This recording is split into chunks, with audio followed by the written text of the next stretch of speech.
नमस्कार, मैं हूं धर्मेंद्र। आप देख रहे हैं ऑनलाइन न्यूज इंडिया।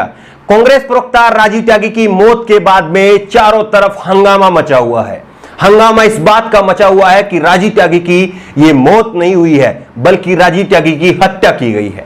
और राजीव त्यागी की हत्या के लिए संबित पात्रा को लोग दोषी ठहरा रहे हैं, रोहित सरदाना को दोषी ठहरा रहे हैं, आज तक न्यूज चैनल को और गोदी मीडिया को राजीव त्यागी की हत्या के लिए लोग दोषी ठहरा रहे हैं। और अभी तक 1 लाख से ज्यादा लोग जो हैं वो संबित पात्रा को अरेस्ट किए जाने की मांग कर चुके हैं। वहीं पर कई हजार लोग लिख रहे हैं कि रोहित सरदाना पत्रकार नहीं है।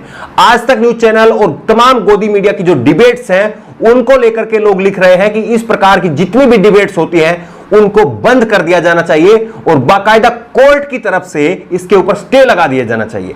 इस प्रकार की मांग जो है वो अब लोग कर रहे हैं। लेकिन इस पूरे हंगामे के बीच में सबसे महत्वपूर्ण हो जाता है गाजियाबाद के यशोदा हॉस्पिटल के उस डॉक्टर का बयान जानना, जिस डॉक्टर ने सबसे पहले राजीव त्यागी को देखा, जिनके पास में राजीव त्यागी को लाया गया।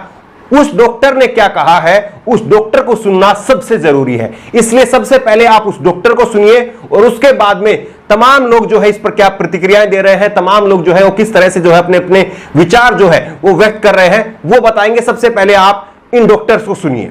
डॉक्टर साहब, कांग्रेस प्रवक्ता हैं राजीव त्यागी जी, उनकी डेथ हुई है, हॉस्पिटल लाया गया था। क्या किस कंडीशन में लाया गया था, क्या कुछ उपचार दिया गया है या फिर किस तरीके से डेथ हुई? राजीव त्यागी जी लाइव डिबेट में थे अपने घर पर और डिबेट करते करते सडनली कोलैप्स हो गए। तो उनके फैमिली मेंबर्स ने देखा कि अनकॉन्शियस है।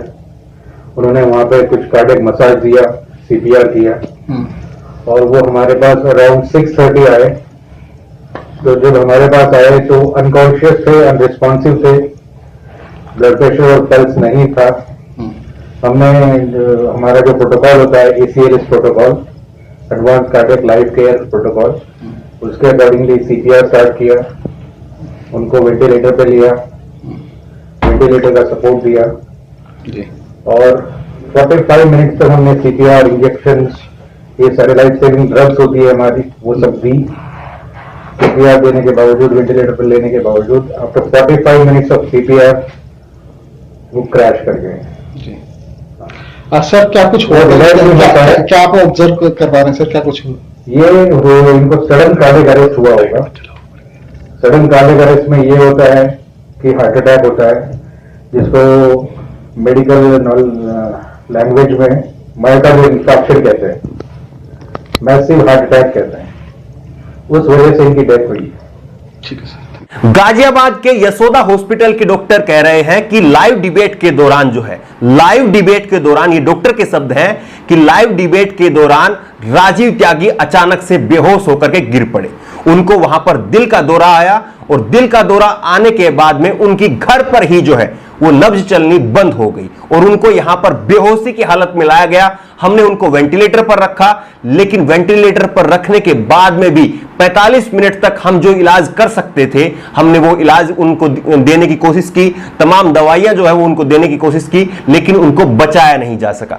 अब आपको सुनवाते हैं डिबेट का वो हिस्सा जिसको लेकर के लोग जो है वो संबित पात्रा पर, आज तक न्यूज चैनल पर और रोहित सरदाना पर जो है वो निशाना साध रहे हैं। डिबेट का वो हिस्सा भी एक बार आप जरूर सुनिए।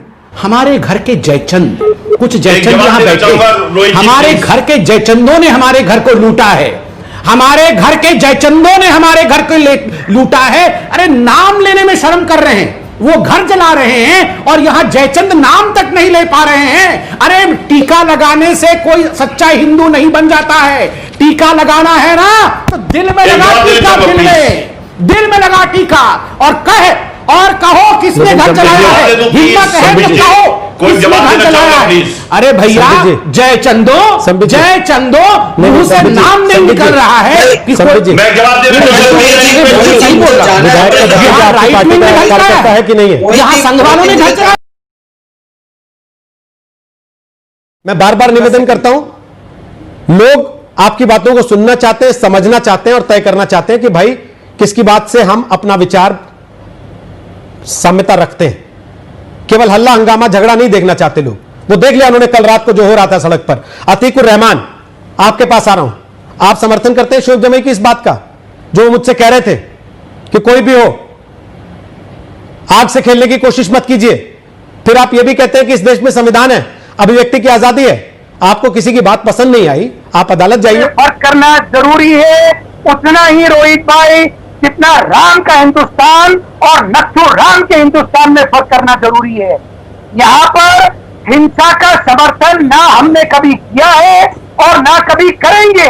आप बताइए रोहित जी, आप गवाह हैं, पूरा के पूरा हमारा CAA का। डॉक्टर ने साफ तौर पर कहा कि लाइव डिबेट शो के दौरान वो बेहोश होकर के गिर पड़े थे और उनको बेहोशी की हालत में यहां लाया गया।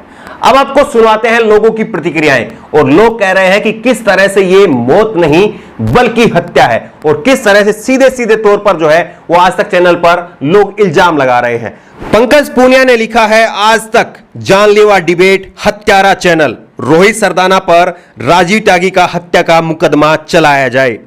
वहीं पर एक और ट्विटर हैंडल है, इन्होंने लिखा है, कब खून खोलेगा कांग्रेसियों तुम्हारा, ये अटैक नहीं, ये संबित पात्रा और रोहित सरदाना द्वारा राजीव त्यागी की मौखिक मोब लिंचिंग है। वहीं पर कांग्रेस प्रवक्ता और नेता रागिनी नायक ने लिखा है, अभी राजीव त्यागी जी के शोकाकुल परिवार से मिलकर आ रही हूं, उनकी पीड़ा देखी नहीं जा रही थी। त्यागी जी कांग्रेस के सच्चे सिपाही थे, देशभक्त थे, अपने धर्म के प्रति निष्ठावान थे। लाइव डिबेट में उन्हें जयचंद और नकली हिंदू बोलने वाले पर लानत भेजती हूं। वहीं पर अशोक पांडे ने लिखा है, मैं एक भारतीय नागरिक की तरह सौगंध लेता हूं कि सांप्रदायिक एजेंडे पर चलने वाली किसी भी टीवी डिबेट में न हिस्सा लूंगा न उसे देखूंगा। सहमत हैं तो आगे बढ़ाइए। पत्रकार नवीन कुमार ने लिखा है, टेलीविजन की दंगाई पत्रकारिता और दंगाई पत्रकारों को मुबारक। ये मौत सिर्फ एक इत्तेफाक नहीं है, ये एक बेशर्म और लिजी पत्रकारिता के हाथ में हुआ कत्ल है, इसकी कोई माफी नहीं हो सकता। वहीं पुनीत कुमार सिंह ने लिखा है, आज तक चैनल रोहित सरदाना और संबित पात्रा पर 302 का मुकदमा दर्ज होना चाहिए।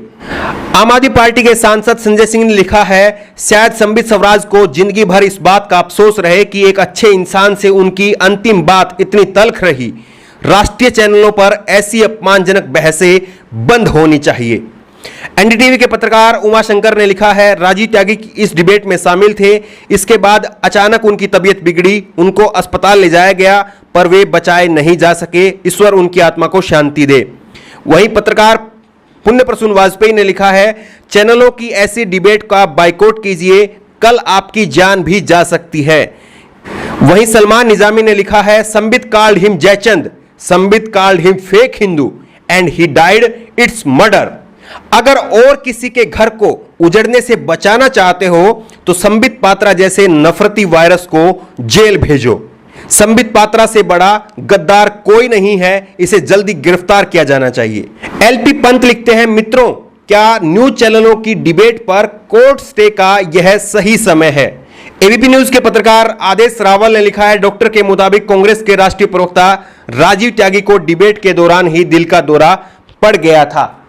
तमाम लोग अब संबित पात्रा के खिलाफ, रोहित सरदाना के खिलाफ, आज तक न्यूज चैनल के खिलाफ और गोदी मीडिया की तमाम इस तरह की जो बहस होती है उनके खिलाफ अब कोर्ट की तरफ से स्टे लगाने की मांग कर रहे हैं और संबित पात्रा को वो जेल में डालने की मांग कर रहे हैं। ये मांग कर रहे हैं कि राजीव त्यागी की जो मौत हुई है वो मौत नहीं बल्कि उसके लिए हत्यारा माना जाए संबित पात्रा को, और संबित पात्रा को इसके लिए जेल भेजा जाए। इस प्रकार की जो मांग है वो सोशल मीडिया के जरिए कोई 1-2 नहीं, 10-20 नहीं, 10-20 हजार नहीं बल्कि लाखों की संख्या में जो है लोग अब इस प्रकार की मांग कर रहे हैं। सबसे बड़ा सवाल यही है कि क्या वाकई सुप्रीम कोर्ट को अब इस पूरे मामले पर सवते संज्ञान लेते हुए इस प्रकार की जितनी भी डिबेट्स होती हैं, शाम को 5 बजे से 9 बजे तक जितनी भी डिबेट होती हैं उनको बंद कर दिया जाना चाहिए। क्या सुप्रीम कोर्ट की तरफ से इस प्रकार का कोई आदेश जो है वो लागू किया जाना चाहिए? क्योंकि इस प्रकार की डिबेट से क्या हासिल होता है, इस प्रकार की डिबेट से क्या हासिल होता है, यह सबको सोचना चाहिए।